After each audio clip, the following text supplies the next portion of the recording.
Continuing with our tour of the Mind Workstation interface, we've looked at entrainment tracks, and now we're going to look at content tracks.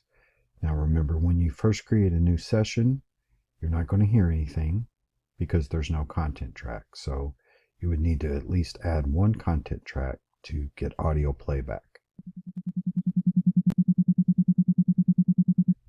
And that is an isochronic tone track. However, there are several different other types of tracks, and how we're going to preview those is we're going to go under Insert, Content, and the Advanced tab. Now this brings up an Advanced Add Content Block tool that really gives us a nice overview of all of the different types of content that's available in Mind Workstation. That is beside engine content and BioMachine content. So here we could see that we have a tones section, a sound section, sound files, text-to-speech, noise types, screen flashing, audio strobe, and spectrostrobe as categories. Those are the types of content blocks that you have available. Now, each one of these has a little bit of different requirements, and this tool kind of highlights that if I just insert a tone track, no entrainment is required, but I could choose to add entrainment at that time, turning that tone into an isochronic beat. So the difference between the tone track and the isochronic tone track is essentially entrainment with amplitude entrainment.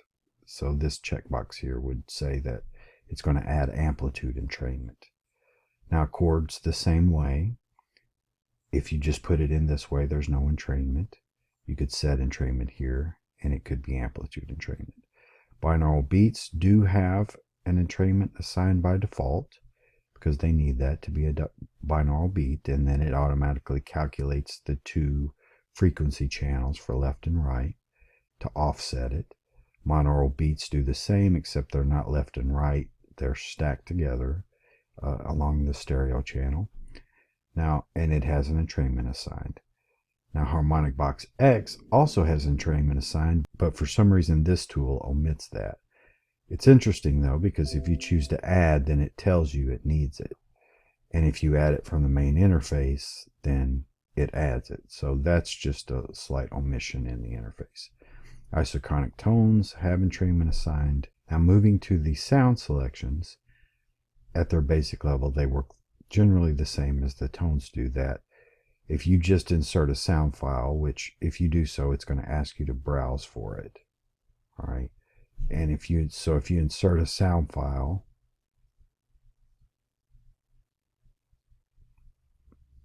get that back, and you don't assign a entrainment to it, then there is no entrainment. It's just the sound file. Same thing with the playlist. Same thing with 3D sound, which this is unique to this advanced content block edition, that it'll automatically add a 3D sound effect to it. And then the ambience generator will just insert an ambience generator without entrainment unless you choose to do so. Text-to-speech, same way. It'll give you a window that you are able to assemble your text-to-speech from. The noise selections by default do not have entrainment assigned. You can choose to assign them.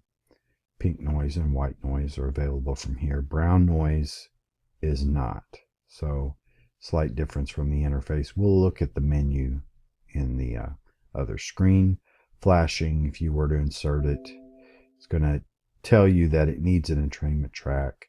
So there again is another omission where it doesn't have entrainment assigned, but it actually needs it.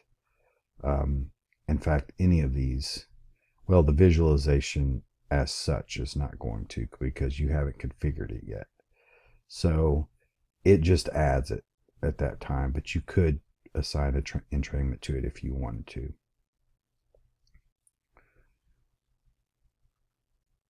Okay, so the screen color display may or may not require entrainment, but it's only going to allow you one type, and we've already put in one, so should get rid of all those tracks. Moving on to the last sections, which are the light tracks for my machines. Then we have the choice of audio strobe, which for audio strobe you're going to want to assign entrainment.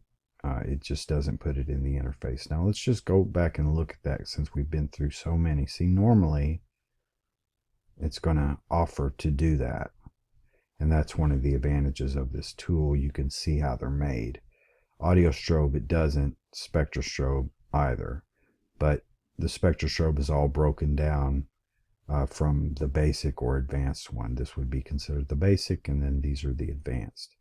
So anyway, I think this tool gives you a good overview of the types of tones that are available, and we'll cover the functions of this tool in more detail at a later time. Now, briefly, I mentioned I was going to go to the menu, and keep in mind this menu and this menu over here are the same. Now, under content for tones, you have the option for chord width entrainment, which assigns an entrainment to it. You have sound file with entrainment, sound with brainwave entrainment, playlist with brainwave entrainment. Now, not one for the ambience generator nor text to speech. Brown noise, you have noise with entrainment, but not the noise flavors. Audio strobe will assign one automatically if you come from here. So again, that's just a little bit of interface inconsistency. And spectrostrobe will do the same thing. And then the screen flashing will actually do that as well. It'll assign an entrainment track. So in normal usage, you're probably going to insert from here. That's what I do. We can cover the needs for empty tracks later, or insert from here. But the content tool gave you a really good overview of all the types of content that's available.